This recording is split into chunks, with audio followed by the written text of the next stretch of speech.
welcome back to ISBN-Depth. We do a deep discussion dive in books, community events, and local issues. So today we have two special guests, Lisa Christian, Tim Fisher. They work in our History Center, in cataloging, soon History Center. And then they're going to talk about their upcoming Heritage Day event this month in May. But first we're going to go into some housekeeping. So first and probably most important, besides Heritage Day, we will be closed for Memorial Day, May 30th, 2022. That's all branches of the Sevier County Library, us, Seymour, and Kodak. Yep, and we also have Meet Mother Ocean Day coming up. That's going to be May 6th from 2 to 4 p.m. And then when you bring your kids, they're also going to receive a little craft pack, a little supply pack, so it's going to be really, really fun. On May 2nd through 8th, we have Children's Book Week, so we want to encourage you to bring your little ones and bring the family to come check out a book, new and old. So it's something to get the whole family reading. Yeah, and I'm super, super excited. We're going to have a miniature Comic-Con coming up. That's going to be May 19th from 5:30 to 7:30 p.m.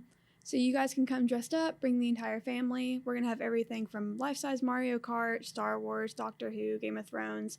I believe we actually already have our Game of Thrones set up downstairs in the lobby.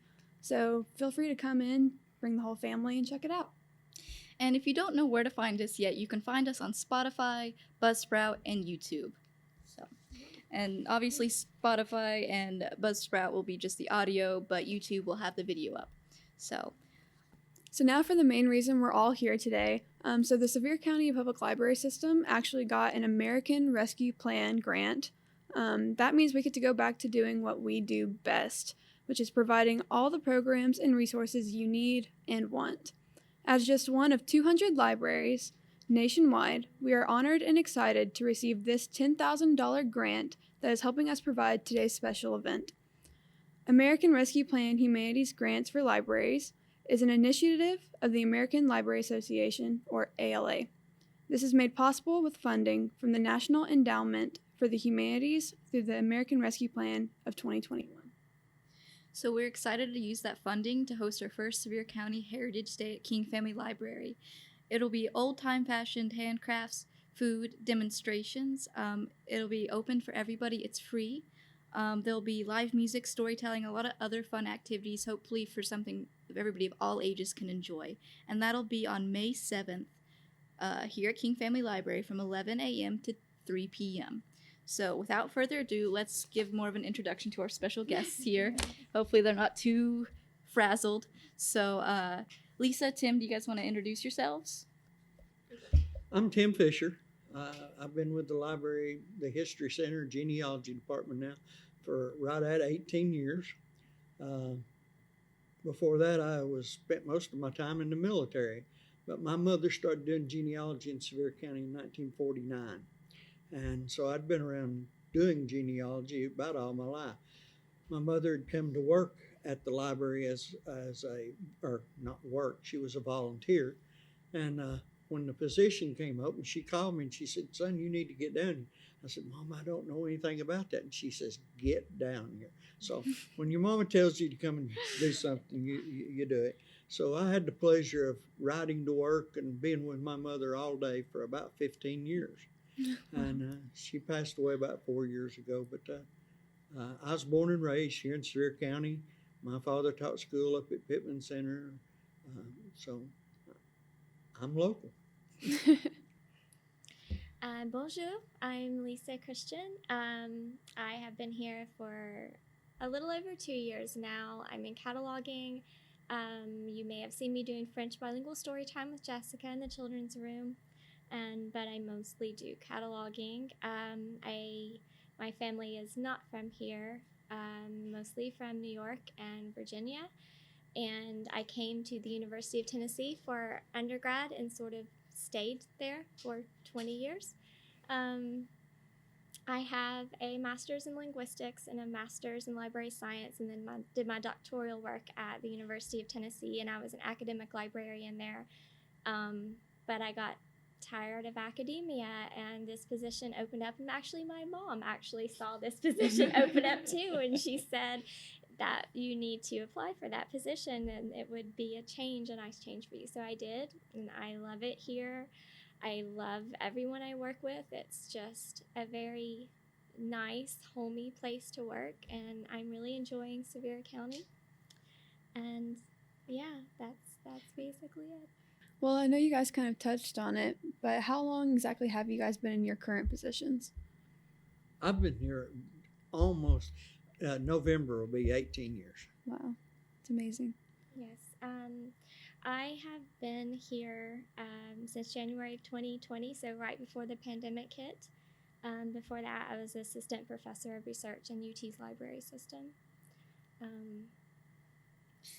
So you're working in cataloging, so how did you migrate up here to the History Center?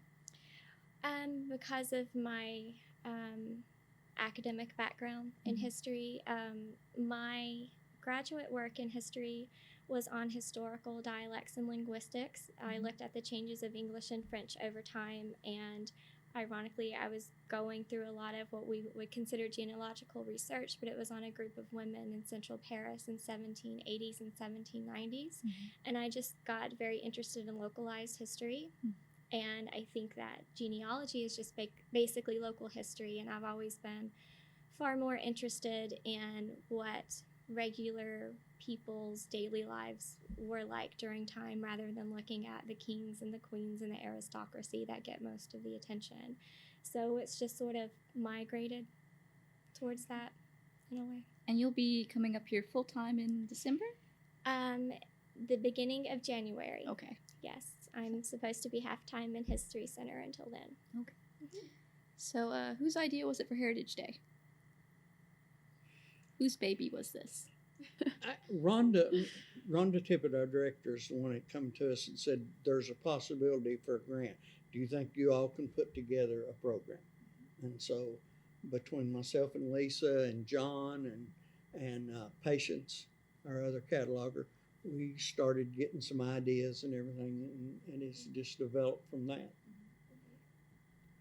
Well, do you guys have any burning questions, or not questions, but stories that you guys like to tell? Maybe about how this got pulled together, if there's anything crazy that's happened along the way. We've had a lot more. Once word got out of we were looking for craftspeople, we actually ended up having a lot more contact us than we had room for in this Heritage Day. So we're hoping people will come back for the next time we do a Heritage Day. But we've got a clogging group coming. We've got Boogertown Gap, who's well known in the area. We've got, what is the Old Mill? The Old Mill's coming. They're going to bring some of their products where they grind corn and different things and tell about the process of grinding corn. We have a lady coming to demonstrate making corn shuck dolls, which is, we have another gentleman that's going to have a display and talk about locally made black powder rifles. That'll be here. We have Ogle's Broom Shop out of Gatlinburg. They've been doing brooms. David's the third or fourth generation. I think he's fourth generation of the Ogles that have done brooms in Sevier County. So, and then we have a lady and her husband coming. One does, and I can't remember which does, but one does chair bottoms and the other makes baskets. And one of their specialties now that's not as old-fashioned, the making is, but one of her products now, she uses kudzu to make baskets out of, which is, you know, and she said people are just begging her to come and get the kudzu. Wow, that sounds super exciting. I'm very excited.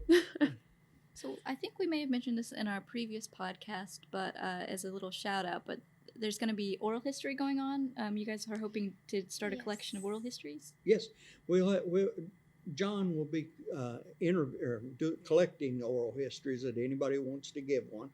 But along with that, we're also having Ruth Carr Miller, who does storytelling. She's been doing storytelling for many years. Teresa Williams, who did work here at the library, she's going to be doing some storytelling. Lou Bolton, he does the Jack Tales and also stories about Wiley Oakley. And then Kate, is that her? Kate Corrigan. Kate Corrigan from the National Park. She's going to talk about the way people lived in the national park. We have Earl Baldwin.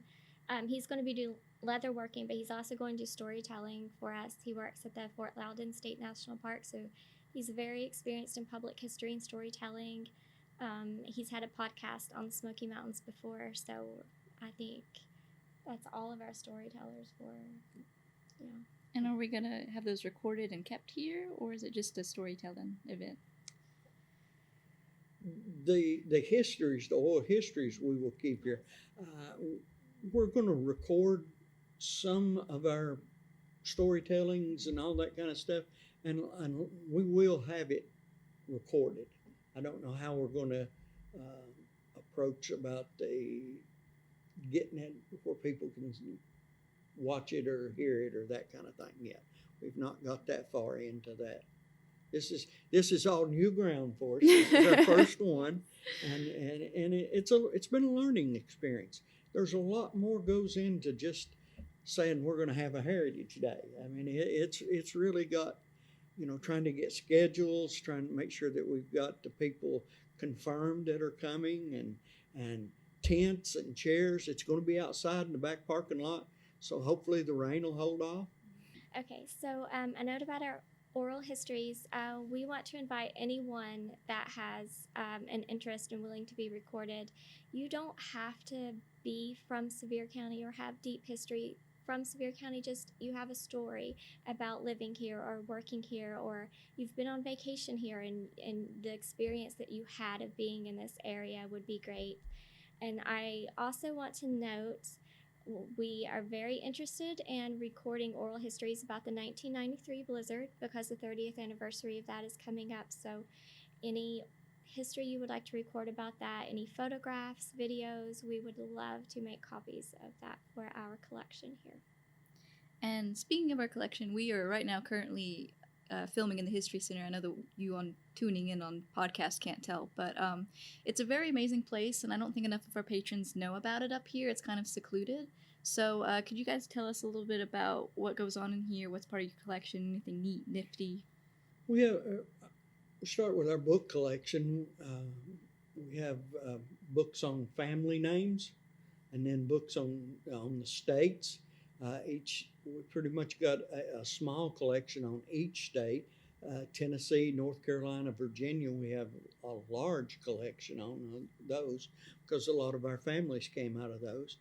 Then we have what we call our Appalachian collection, and it's on anything to do with Appalachia. Basket making, anything that there is that the Appalachia people done. But all of our books are reference material. Nothing up here checks out. Then we have our filing cabinets, which are our loose paper notes people have done on their families.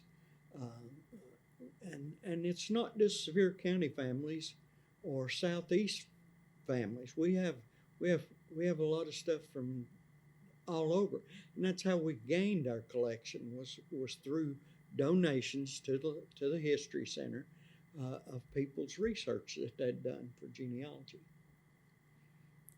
Well, do you guys have any expected events that you guys want to do, or anything new you want to add to our collection? Well, one of the things I want to highlight, because we have something called the vault here that houses our most fragile or priceless items, and it is not generally kept in public view, but someone can request to see something. We have a lot of antique books. We have some first editions, like we have a first edition Ernest Hemingway, Death in the Apartment. We have a first edition of Catcher in the Rye. We also have a Tennessee law book that Tim can talk a little bit about. Okay, the Tennessee law book is the first print that was done of the laws and regulations of the state of Tennessee when the capital was in Knoxville. So it goes back to about 1803. And it's bound in lambskin. It's about 8 inches by 4 inches. It's a neat little book. The Tennessee Library and Archives has a second printing, but this is a first printing. So, and like I said, it came in at a donation of books, and so we keep that in there, and it's a really neat book. Wow, it looks neat. We also have a book that was donated to us anonymously. It's the oldest book in our collection. It's a 1532 book written in Middle French. I do not speak Middle French. I can read modern French, but I believe that it is an inventory for estates for tax purposes. I believe it was actually originally 2 different books. It's made from vellum, either lambskin or calfskin, I'm not sure. But it has annotations in modern French, so I am able to take some place names out of it. So I believe that it is originally from Bissonville, which is right outside of Paris, and in the Calais region on Villiers-sur-Meuse. So 2 vastly different areas of modern France, which is why I believe they're originally 2 different books. We really don't know that much more about that yet. We are going to get an expert in Middle French down here to help us decipher exactly what it is. But when we do, we are going to do a video on it, maybe even a podcast on it, and talk a little bit about its importance or just interest in history. It is too fragile to leave on display, but we can take some pictures of it to have digitized versions of some of the pages that we could have in our collection on our website. So those are some of the things I want to do, is highlight some more of our rare items that people can't see when they just come up here to browse our collections. Also, we have displayed a couple of butter molds. One is a round butter mold with a decorative stamp on it. The other is just a square butter mold, and those were used to mold your butter once you've processed your heavy cream and stuff into butter, and you'd mold your butter into different designs and stuff. We'll have these on display with our butter making that we're going to have with our homemade fresh biscuits. So you can have some butter and biscuits with some apple butter too. One of our staff will be churning butter. We're going to use a paddle churn instead of a big crock churn. So we do have a crock churn. We're going to have it on display while we're at the butter table. So that's another one of our. We have quite a few different collections, not just in the vault and stuff, but we have some Caswalker pieces. Caswalker was the mayor of Knoxville for a while, but he grew up here in Sevier County. Doris Parton donated her research on the African American families of Sevier and Cott County, so it's quite extensive research material. One of the things that I want to do is take some of our collections that people don't know about and represent them digitally online. I would like to do some digital humanities projects, which is an up-and-coming trend in public and academic libraries. You can make interactive exhibits virtually available through a website or through Facebook, so you can explore some different locations in the county through our collection. So I'm working on down the road on developing things like that, like story maps, and we want to do cemetery maps as well, and eventually a YouTube cooking show on traditional Appalachian cooking. So that's in the next year sometime. And also, right now I'm working on digitizing the county's newspapers. They go back to about 1896. There's bits and pieces of papers. We don't have the whole collection from 1896 up to about 1920. But from 1920 up, we have a pretty good collection of it. And I'm digitizing those, hopefully to get those put onto a database that anybody will be able to use when they come into the History Center. They can go to a computer and look those up. We are the repository now for the Mountain Press newspaper. So if anybody goes to Mountain Press looking for something, they always send them to us. Wow, that's awesome. Well, so do we? I think we have time for Tim to tell us a story, a small little oral history, in case you can't make it to eat those fresh biscuits and listen. Yeah.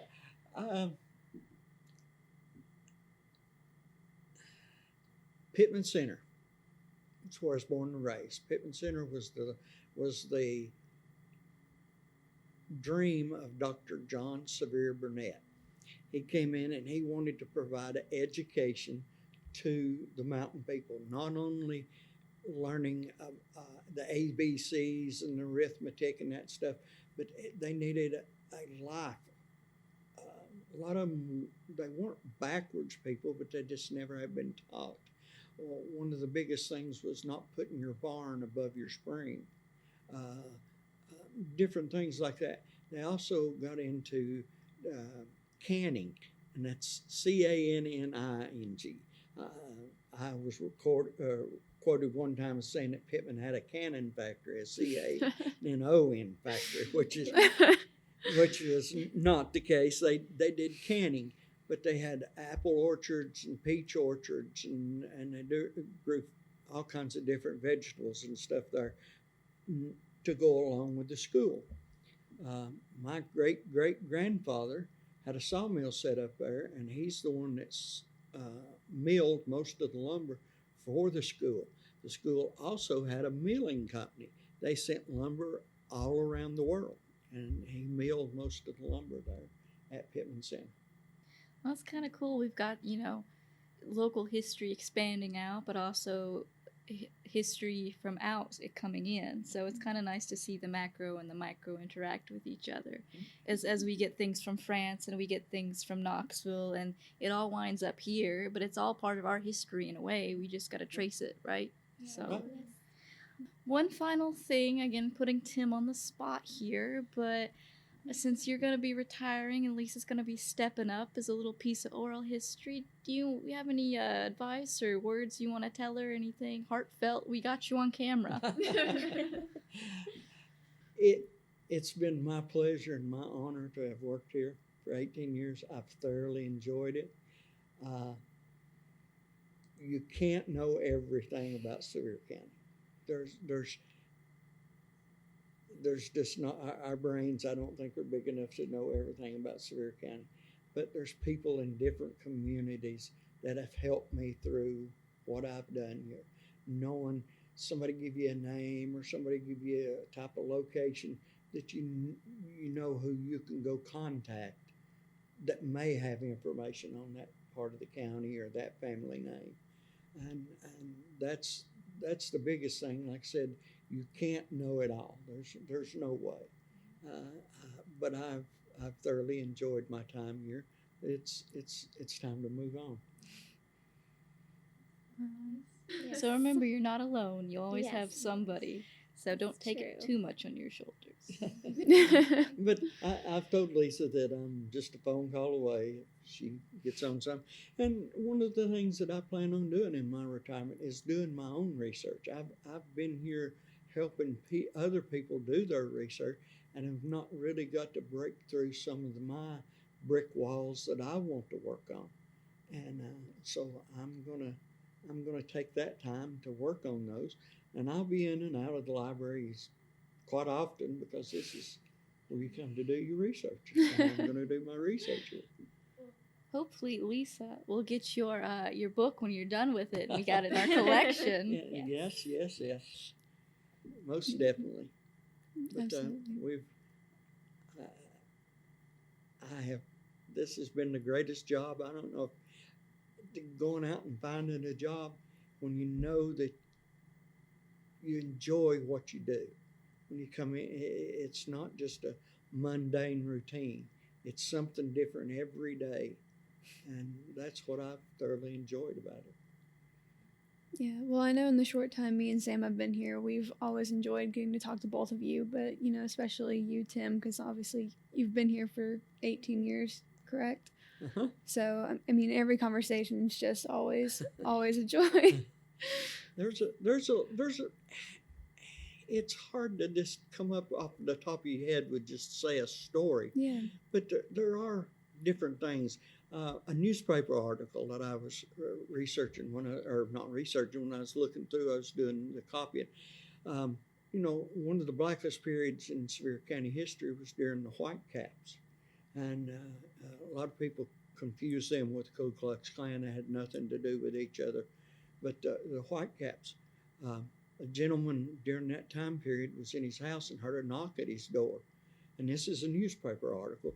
He heard a knock at his door, and he was afraid that it was the Whitecaps. So he hunkered down over behind a cabinet, and he kept knocking and knocking. Finally, the door busted open, and he fired his gun, and he killed his old mule. It was his mule trying to get out of the weather. So, even it being the darkest history, there's some little funny tidbits that happened during that time period. Well, I think that wraps us about up today. Thank you so much for your time. Yes. We Thank hope you for to having us. get you on here again sometime, even if it's just more stories. All right. Now, one other thing I want to mention for our summer reading program this year, for the adult summer reading program, we have J. Mark Lowe coming, and he's going to talk about migration paths through the United States. And if you've not heard Mark Lowe, he's a very interesting speaker. And it's going to be on July the 17th on a Saturday, 11 to 2, and it's all free. Wow. Thank you so much, and thank you both again. And as always, we do like to thank Ben, who does all of our tech work and always make sure that this goes smoothly. It's his editing prowess that makes it seem like it's a really good show. So anyway, thank you again for tuning in. We'll be back with you next month about whatever's going on in the library then. No spoilers except for the migration pattern, which I didn't know about. I'm excited. So, Thank you guys. Thank you.